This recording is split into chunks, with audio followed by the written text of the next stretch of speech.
سلام كم يصنحوتا في تواتن كبراتن تخطاتل تدبي تي في نسعة زدالنا لكم حترتن وانون زيناتات زينا لكم قريبنا لنا كتكتاتلنا عدمنايو بكندي أرسنة لتاتهم كنفلم كوميتي والقايت أو قداي بيت فردي بورد مرسان سمرتن آتيو كم ماغوت حاتيتوم أبي أحمد نشامة صوارنا أزربايجان جيشو منبارو ترقاقيتوم إسرائيل لو من جوا قدم مكلخال بزبل على إيران متكعتي كم زكايدت أفليتام حبرت أفريقيا أن بزحات زجرمة بزعاوة دراجة أمريكان إيران هتوز مجلتي أوتيو نابزور زور سيرنا لنا مسألة توزينات بينيام حدش سناي مكتتال كوميتي والقايت أو قداي بيت فردي بورد مرتان سمرتنا آتيو كم ماغوت حاتيتوم كوميتي مننتن مملاس دوبنا محارا والقايت ساقيري الزبل نتي لعلواي بيت فردي فيدرال أبكراخرتي كللات مرز أخي كايد زحلفو قزياو وسان اقادا آتيو كراخر كم زقبايو ترعان غريبو زلوم كوميتي والقايت زبهال اتي أمونغو ملكاتي ديمقراسياو سلفي سمرت تقراين بورد مرز ايتيبيان أبيت فردي زر أزلو قداي مسلون ربحو انزتونكي مخانو بمقلات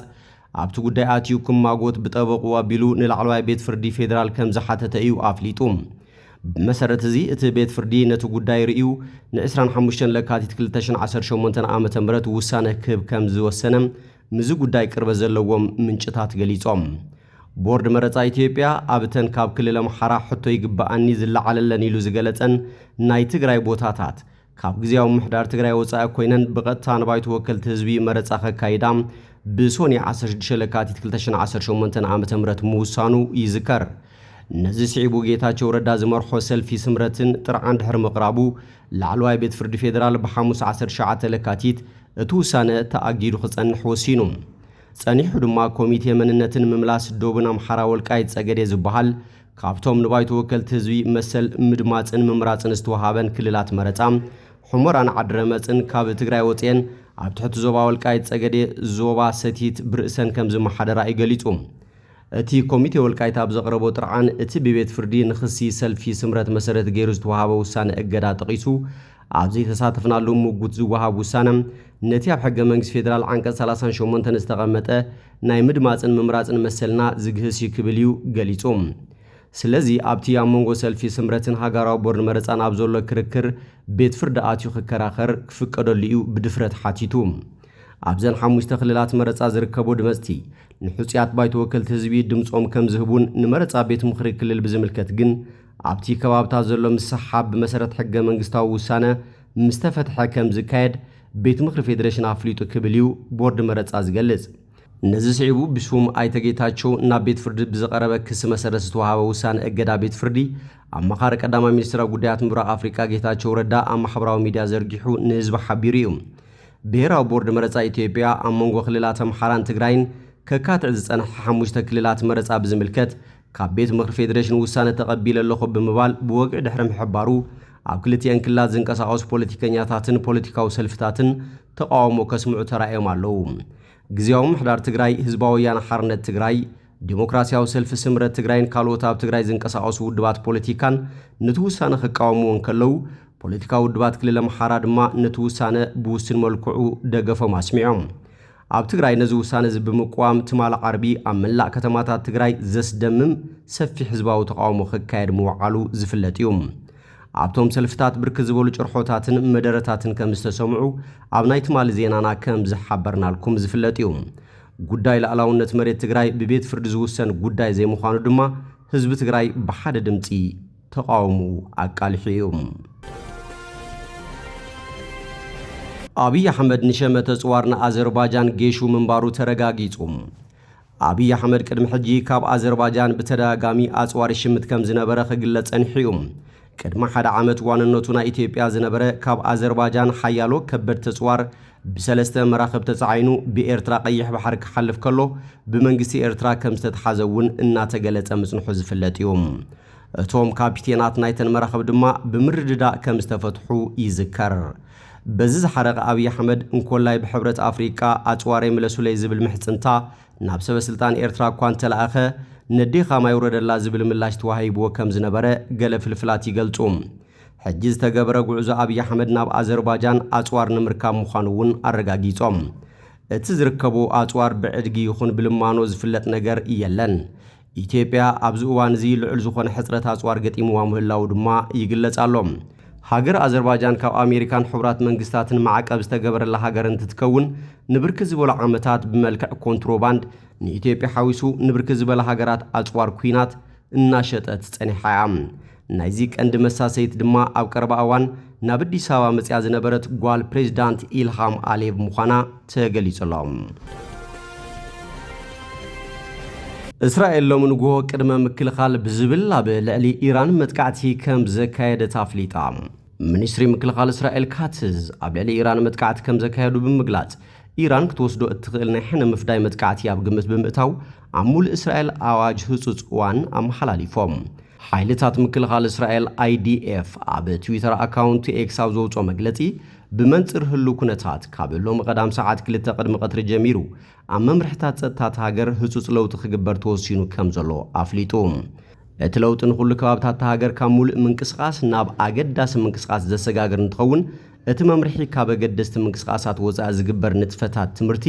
ምትእኽኻባት ከምኡውን ናይ ስራሕ ቦታታት ምቁራጽ ዘጠቓልል ምዃኑ ተገሊጹ እዩ። ቀዳማይ ሚኒስትር እስራኤል ቤንያሚን ኔታንያሁ ኣብ ኢራን ዘሎ ሽበራዊ ስርዓት ዘስዕቦ ናይ ህላዊ ሓደጋ ንምውጋድ ወፍሪ ከም ዝጀመረ ፍሊጦም። እቶም ቀዳማይ ሚኒስትር ከም ዝገለጽዎ ስርዓት ኣያቶላህ ን47 ዓመታት ሞት ንእስራኤል ሞት ንኣሜሪካ እናበለ ክጭድር ጸኒሑ እዩ ዝበሉ እንትኸውን ንፕሬዚዳንት ዶናልድ ትራምፕ ዓብዪ መሓዛና ብምባል ንታሪኻዊ መሪሕነቱ የመስግን ክብሉ ንኢዶም። ሃገራዊ ማዕከን ዜና ኢራን አይሪን ብግዲኡ እቲ መጥቃዕቲ ከም ዝተፈጸመ ዘረጋገጸ ኮይኑ ኣብ ምብራቃውን ሰሜናውን ክፋላት ርእሰ ከተማት ሃገር ትክን ፍንጀራታትን ከም ዘጋጠመ ሓቢሩ። ማዕከን ዜና ኣሜሪካን እስራኤልን እቲ ወታደራዊ ስጉምቲ ምስ ኣሜሪካ ብምትሕባር ከም ዝተኻየደ ዝሓበራ ኮይነን CNN እቲ መጥቃዕቲ ምስ ኣሜሪካ ብምትሕባር ከም ዝተፈጸመ እውን ሓቢሩ። እዚ ከምዚ ኢሉ ከሎ ሰራዊት እስራኤል ካብ ኢራን ዝተተኮሱ ሚሳኤላት ናብ እስራኤል ይጓዓዙ ምህላዎም ዘፍለጠ ኮይኑ ህዝቢ እስራኤል ትእዛዝ መንግስቲ ክኽተል ኣፍሊጡሎም። ትራምፕ ምስ ወዳእና ንመንግስትኩም ኣልግስዎ ክተኣልይዎ ናትኩም ግደ ክኸውን እዩ። እዚ ምናልባት ኣብ ወለዶታት ዝርከብ እንኩ ዕድልኩም ክኸውን ይኽእል ክብል እዩ ገሊጹ። ናታንያሁ ብወገኑ ንብሉጽ ዓርክና ፕሬዚዳንት ዶናልድ ትራምፕ ስለቲ ታሪኻዊ መሪሕነቱ ኣመስግኖም ስርዓት ኣያቶላህ ን47 ዓመታት ሞት ንእስራኤል ሞት ንኣሜሪካ እናበለ ክጭድር ጸኒሑ እዩ ክብል ይገሊጹ። 5 ከተማታት ኢራን በመጥቃዕቲ ኣሜሪካን እስራኤልን ተወቂዕን ኣለዋ። ሳይበራዊ መጥቃዕትታት እውን ኣጋጢሙ። ኣብታ 50 ጭፍራ መራኸብ ሓይሊ ባሕሪ ኣሜሪካ ተጸጊዑላ ዘሎ ርእሰ ከተማ ባሕሬን ሓያሎ ፍንጀራታት እውን ተሰሚዑሎም። ሚኒስትር ምክልኻል እስራኤል ካትዝ እቲ መጥቃዕቲ ቅድመ ምክልኻል ኣብ ልዕሊ እስራኤል ክወርድ ዝነበረ ስግኣታት ንምእላእ እዩ ክብል ይገሊጽዎም። ኣሜሪካን እስራኤልን ኣብ ልዕሊ ኢራን መጥቃዕቲ ዘካይዳሉ ዘለዋ እዋን ኣብዚ ግዜ እዚ ኢራን ዳርጋ ሙሉእ ብምሉእ ምጥፋእ ኢንተርኔት ከም ዘጓነፋ ትካል ምክትታል ኢንተርኔት ኔትብሎክስ ሓቢሩ። ኣብቲ ሃገር ኢንተርኔት ክጠፍእ እዚ ናይ ፈለማ እዋን ኣይኮነን። ኣብ ዝሓለፈ ጥሪ ጥራይ መንግስቲ ነቲ ዝካየድ ዝነበረ ተቃውሞታት ኣብ ዝጭፍልቐሉ ዝነበረ እዋን ዳርጋ ሙሉእ ብምሉእ ኢንተርኔት ኣጥፊእዎ ነይሩ። ገለ ሰባት ንሓፂር እዋን ስፔስ ኤክስ ስታርሊንክ ሳተላይትን VPNን ዝኣመሰሉ ሜላታት ተጠቒሞም ክጥቀሙ ክኢሎም ነይሮም። እቶም ከምኡ ዝኣመሰለ መሳርሕታት ዘለዎም ሰባት ተመሳሳሊ ሜላታት ዳግማይ ክፍትኑ ተኽእሎሎም። ወኪል ኣገልግሎት ዜና ኣጃንስ ፍራንስ ፕሬስ AFP ኣብ ባሕሬን ኣብ ርእሰ ከተማ ማናማ ፍንጀራ ከም ዝሰምዑ ኣረጋጊጾም። እዚ ፍንጀራ ሚኒስትሪ ውሽጣዊ ጉዳያት ባሕሬን ኣብ ኤክስ ኣብ ዝሃቦ ተኸታታሊ መጠንቀቕታታትን ህጹጽ እዋንን ስዒቡ ዝተሰምዐ ሳይረን ዝተፈጸመ ምዃኑ ተገሊጹ። እቲ ሚኒስተር ነበርቲ ዘድሊ ጥንቃቐታት ክገብሩ ኣተሓሳሲቡ። ድሒሩ ድማ መንግስታዊ ማዕከን ዜናት ሃገር ኣብ ባሕሬን ዝርከብ ማእኸል ኣገልግሎት ሓይሊ ባሕሪ ኣሜሪካ ብሚሳኤል መጥቃዕቲ ተቓሊዑ ክብል ኣፍሊጡ። ማእኸል ኣገልግሎት 50 ጭፍራ መራኸብ ሓይሊ ባሕሪ ኣሜሪካ መጥቃዕቲ ሚሳኤል ተፈጺምዎ ኣሎ ዝበለ መንግስታዊ ማዕከን ዜና ባሕሬን BNA ተወሳኺ ዝርዝር ሓበሬታ ኣብ ግዚኡ ክቐርብ ኢሉ ገሊጹ። ነቲ መጥቃዕቲ ግን ምስ ዝኾነት ሃገር ኣየተኣሳሰሮን ዘሎም ህዝቢ ብዝምልከቶም ወግዓዊት ኣካላት ዝወሃብ መምርሕታት ክከታተልን ካብ ወግዓዊ ምንጭታት ጥራይ ሓበሬታ ክረክብን ይምሕፀን ኣለኹ ክብል ገሊጹ። ባሕሬን ዋና ቤት ጽሕፈት 50 ጭፍራ መራኸብ ዝነብረላ ኮይና እቲ ጭፍራ ንወሽመጥ ቀይሕ ባሕሪ ባሕሪ ዓረብን ገለ ክፋል ህንዳዊ ውቅያኖስን ዘጠቃልል ከባብታት ዝስከም እዩ ኤምባሲ ኣሜሪካ ቀዲሙ ኣብ ልዕሊ ባሕሬን መጥቃዕቲ ሚሳኤላትን ድሮናትን ክፍጸም ከም ዝኽእል ብምግላጽ ዜጋታት ክጥንቀቑ ኣተሓሳሲቡ እኳ እንተነበረ ካብ ወታደራዊ ሓይሊ ኣሜሪካ ዝተወሃበ ርእይቶ ግን የለን ኢራን ዝኾነ ይኹን መጥቃዕቲ ኣሜሪካ እንተጋጢምዋ ንኹልቲ ኣብ ዞባ ማእኸላይ ምብራቕ ዘሎ መደበራትን ረብሓታትን ኣሜሪካ ዒላማ ጌራ ሕናኣ ክትፈዲ ምዃና ክተጠንቅቕ ጸኒሓ እያ ፕሬዚዳንት ትራምፕ ንኣባላት ሓይልታት ጸጥታ ኢራን ኣጽዋሮም እንተቐሚጦም ከለላ ከም ዝወሃቦም እንተዘየለ ግና ሞት ከም ዘጋጥሞም ኣጠንቂቑ ትራምፕ ኣብ ፈለማ ጥሪ ሓይልታት ጸጥታ ነቲ ኣብ መላእቲ ሃገር ዝካየድ ንዝነበረ ተቃውሞ ጸረ መንግስቲ ኣብ ዝፍለቐሉ እዋን ንኢራን ከጥቃዓ ምዃኑ ኣፈራሪሑ ነይሩ ኣብቲ ተቃውሞ ሰልፊ ብውሕዱ 6487 ከም ዝሞቱ ተጣበቕቲ ሰብኣዊ መሰላት ይገልጹ ትራምፕ እቶም ነቲ ተግባራት ዝፈጸሙ ነቲ ሕነ ክፈድይዎ ምዃኖም ብምጥንቃቕ ነቶም ሰልፈኛታት ሓገዝ ኣብ መንገዲ ከም ዘሎ ኣተስፊዎም ነይሩ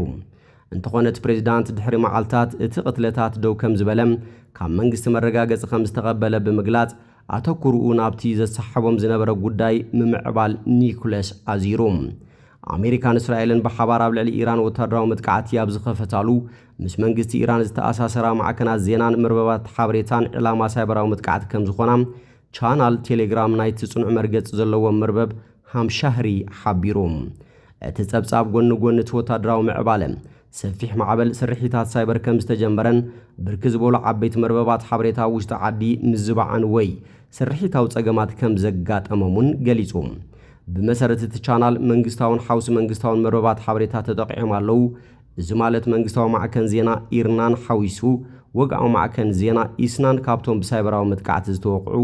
ማዕከናት ዜና እዮም ብተወሳኺ ኣብ ኢራን ብሰፊሑ ዝጥቀመሉ መተግበሪ ዝጸሉ ምትዕንቓብ ከም ዘሎ ዝሕብር ጸብጻባት ኣሎ ብዛዕባ እንታይነት ወይ ምንጭ ናይቲ መጥቃዕቲ ግን ተወሳኺ ዝርዝር ሓበሬታ ኣይተዋሃበን ቀዳማይ ሚኒስትር እስራኤል ቤንያሚን ኔታንያሁ ኣብ ዘውፅኦ መግለጺ ኣሕዋተይን ሓተይን ዜጋታት እስራኤልን ኣሜሪካን ነቲ ኣብ ኢራን ዘሎ ግብረ ሽበራዊ ስርዓት ዘስዕቦና ህላወ ስጋኣት ንምእላይ ስርሒት ጀሚረን ኣለዋ ክብል ኣፍሊጡ ንብሉፅ ዓርክና ፕሬዚዳንት ዶናልድ ትራምፕ ስለቲ ታሪኻዊ መሪሕነቱ የመስግኖ ስርዓት ኣያቶላህ ን47 ዓመታት እውን ሞት ንእስራኤል ሞት ንኣሜሪካ እናበለ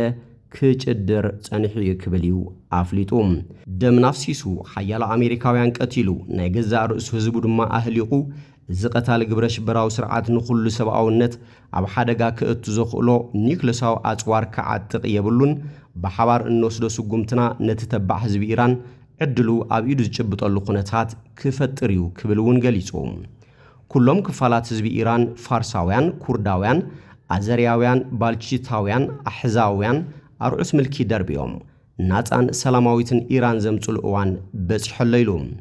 ዜጋታት እስራኤል ንመምርሕታት ትእዛዝ ግንባር ውሽጢ ሃገር ክትሰምዑ ጻውዒ ትገብር ኣብ ዝመጽእ መዓልታት ኣብ ስርሒት ምጉዛም ኣንበሳ ኩላትና ንሕን ጽንዓትን ክህልወና ክንሕተት ኢና ኢሉ ብሓባር ደው ክንብል ኢና ብሓባር ክንቃለስ ኢና ብሓባር ድማ ዘለኣለማውነት እስራኤል ክነረጋግጽ ኢና እውን ኢሉ ኣብ መላእ እስራኤል በቆጻጽራት ከባቢ ሰዓት 8:30 ስግኣት መጥቃዕቲ ሚሳኤላት ዝሕብር መጠንቀቕታ ደወላት ሳይረን ተሰሚዑ እዚ እስራኤል ኣብ ልዕሊ ኢራን ዝገበረቶ መጥቃዕቲ ኣብ መንጎ ሰበስልጣን ኣሜሪካን ኢራንን ንኒኩለሳዊ መደባት ኢራን ንምግታእን ኩናት ንምክልኻልን ዘኽእል ስምምዕ ንምብጻሕ ዲፕሎማስያዊ ጻዕርታት ኣብ ዝግበረሉ ዘሎ ግዜ ኮይኑ ዝመጽእ ሰሙን እቲ ዘተ ክቕጽል ትጽቢት ነይሩ ኢራን ኣብቲ ዝርብ ገለ ሕድገታት ከም ዝገበረት ክግለጽ ጸኒሑ እቲ ሰበስልጣን ኢራን ነቲ ዝቐረበ እማመታት ክቕበሉ እንተዘይኮይኑ ወታደራዊ መጥቃዕቲ ክግበር ምዃኑ ከፈራርሒ ዝጸንሐ ፕሬዚዳንት ኣሜሪካ ዶናልድ ትራምፕ ብዙሕ ሕጉስ ከም ዘይኮነ ግን ትማል ገሊጹ ነይሩ ትራምፕ ድሕሪት ኣብ 2003 ቋጽራ ፈረንጂ ኣብ ልዕሊ ኢራቅ ዝተኻየደ ብኣሜሪካ ዝምራሕ ወራር ኣብ ማእኸላይ ምብራቕ ዝዓበየ ወታደራዊ ህላወ ኣሜሪካ ክህነጽ እኳ እንተኣዘዘ ኣድላይነት ናይ ዝሕጂ ዝካየድ ወታደራዊ ስጉምቲ ግን ክግለጽ ኣይከኣለን ቀዳማይ ሚኒስትር ቤንያሚን ኔታንያሁ ባላስቲክ ሚሳኤላት ኢራን ኣብ ልዕሊ ሃገሩ ዘስዕቦ ሓደጋ ብምግላጽ ነቲ ኣብ ኒኩለሳዊ መደባት ኢራን ጥራይ ዘተኮረ ስምምዕ ተቃውሙ ኣብ ዝሓለፈ ሰሙን ገሊጹ ኢራን መደባት ባላስቲክ ሚሳኤል ንምድራት ከምኡውን ኣብ ቃዛ ንዝርከቡ ዕጡቓት ሓማስ ኣብ ሊባኖስ ንሒዝቦላ ኣብ ኢራቅ ንዝርከቡ ምልሻታትን ኣብ የመን ድማ ንሑትን ዝኣመሰሉ ወከልቲ ዕጡቓት እትገብሮ ደገፍ ክተቋርጽ ዝቐረበላ ሕቶ ንላዕላውነታ ዝጥሕስ ብምዃኑ ብምግላጽያ ነጺጋቶም እስራኤል ኣብ ልዕሊ ኢራን ድሕሪ ዝተፈጸመ መጥቃዕቲ ክላ ኣየራ ንኹለን በረራታት ከም ዝዓፀወት ኣፍሊጣ ሓያሎ ሃገራት ኣሜሪካ ኣብ ልዕሊ ኢራን መጥቃዕቲ ከተካይድ ከም እትኽእል ብምስጋእ ኣብቲ ዞባ ንዝርከቡ ዜጋታተን ብዓርቢ መጠንቀቕታ ኣውፅየን ነይረን። እዚ ከምዚ ኢሉ ከሎ ማዕከን ዜና ፋርስ ሓያሎ ሚሳኤላት ኣብ ከባቢ ሪፐብሊክ ርእሰ ከተማ ኢራን ከም ዝተወቅዐ ዝገልጽ ጸብጻባት ከም ዝበጽሖ ገሊጹ። እቲ ንነዊሕ እዋን ብተዘዋዋሪ ፕሮክሲ ዋር ክካየድ ዝጸንሐ ግጭት እስራኤልን ኢራንን ሕጂ ናብ ቀጥታዊ መጥቃዕቲ ተሰጋጊሩ ይርከብ። እዚ ኩነታት ናብ ሰፊሕ ዞባዊ ኩናት ከይዓቢ ድማ ዓብዪ ስግኣት ፈጢሩሎም። ኣፍጋኒስታንን ፓኪስታንን ሓድሽ ናይ ዶብ ግጭት ኣብ መንጎ ታሊባን ኣፍጋኒስታንን መንግስቲ ፓኪስታን ዘሎ ናይ ዶብ ወጥሪ እናገደደ ዝመጽእ ዘሎ። እዚ ብሰንኪ ስግኣት ግብረ ሽበራን ዘይምርድዳእ ዶባትን ዝለዓል ግጭት ንደቡብ ኤዥያ ተወሳኺ ሻቕሎት ኮይኑ ይርከብ። እዘን ክልቲአን ጎረባብቲ ኢራን ዝኾና ኣፍጋኒስታንን ፓኪስታንን ኣብ ጉሁድ ውግእ ኦፕን ዋር ተጸሚደን ይርከባ። ፓኪስታን ኣብ ዋና ከተማ ካቡል ሓዊሱ ኣብ ዝተፈላለያ ከተማታት ኣፍጋኒስታን ሓያል ናይ ኣየር መጥቃዕቲ ድማ ፈጺማላ። ብመሰረት እዚ እውን ፓኪስታን ልዕሊ 270 ተዋጋእቲ ታሊባን ከም ዝቐተለት ኣፍሊጣ። ታሊባን ብወገና 55 ናይ ፓኪስታን ወታደራት ከም ዝተቐተሉ እውን ገሊጻ። እዚ ግጭት ምስቲ ድሮ ኣብ መንጎ ኢራንን እስራኤልን ዘሎ ወጥሪ ተደሚሩ ንመላእ ማእኸላይ ምብራቕን ደቡብ ኤዥያን ኣብ ዓብዪ ስግኣት ኣውዲቕዎ ከም ዝርከቡ እውን ብዙሓት እናገለጹ ይርከቡ። ሕብረት ኣፍሪቃ ብዘገርም መልክዑ ብዛዕባ ወታደራዊ ግጭት ኣሜሪካን ኢራንን ህጹጽ መግለጺ ኣውፂኦም። ኣሜሪካ ምስ ሓይልታት እስራኤል ብምውሃድ ኣብ እስላማዊት ሪፐብሊክ ኢራን ኣብ ዝርከብ ኒኩሌራዊ ቦታን ካልኦት ዕላማታትን ዘካየደቶ ወታደራዊ መጥቃዕቲ ስዒቡ ኣቦ መንበር ኮሚሽን ሕብረት ኣፍሪቃ ማሕሙድ ዓሊ ዮሱፍ ስክፍቶኦም ገሊጾም። ማሕመድ ዓሊ ዮሱፍ ኩሎም ወገናት ሰላም ክገብሩ ነቲ ኩነታት ብቕልጡፍ ደው ከብልዎ ኣብ ዘላቒ ዘተ ክዋፈሩን ጸዊዖም። ብተወሳኺ ኩሎም ወገናት ብመሰረት ኣህጉራዊ ሕግን ቻርተር ሕቡራት ሃገራትን ኣህጉራዊ ሰላምን ድሕነትን ንምሕላው ክዋስኡ ከም ዘለዎም ኣስሚሮምሉ። እቲ ጎንፂ ምልዓሉ ዓለማዊ ዘይምርጋዕ ዝፈጥር ጥራይ ዘይኮነስ ኣብ ዕዳጋታት ነዳዲ ውሕስነት ምግብን ቁጠባዊ ዘይምርጋዕን ብፍላይ ኣብተን ብግጭትን ቁጠባዊ ፀቕጥን ዝተሃስያ ሃገራት ኣፍሪቃ ከቢድ ጽልዋ ከም ዝሕድር እቶም ኣቦ ወንበር ንይምሰል ገሊጾም። ኩሎም ዝምልከቶም ወገናት እቲ ኩነታት ዝያዳ ከይበላሾን ኣብ ልዕልነት ሕጊ ዝተመስረተ ኣህጉራዊ ስርዓት ከካይዳ ብሱልጣንነት ኦማን ዝምራሕ ዲፕሎማስያዊ ጻዕርታት ሓዊሱ ንዘተ ቀዳምነት ክባን ኣተሓሳሲቦም። ኣብ ምፍጻም ውዕል ፕሪቶርያን ጉዳይ ሃገራት ኣፍሪቃን ጥቁ ስራሕ ሰርሑ ዘይፈልጥ ሕብረት ኣፍሪቃ ናይ ባዕሉ ሓላፍነት ንጎኒ ገዲፉ ኣብ ካልእ ኣህጉር ናይ ዝርከባ ሃገራት ጎንፂ ኣጨኒቕንሎም ምባሉ ንብዙሓት ዘገረመ ኮይኑሎም። ጽምብላሊ እስያ እንታያ ዘይከደነት ምድሪ ከደነት ንዝብል ምስላ ወለድና እውን ዘዘኻኽር ተግባር ምዃኑ ተገሊጹሎም። እምባር ከስፍትዋትን ክቡራትን ተኸታተልቲ ደደቢት ሚድያ ነሰዓት ዘዳልናልኩም ዜናታት ነዚኦም ይመስሉ። ስለ ትምክታልኩም ኣመስጊና ብኻልኦት ክሳብ ንራኸብ ሰሰናይ ንዓኹም።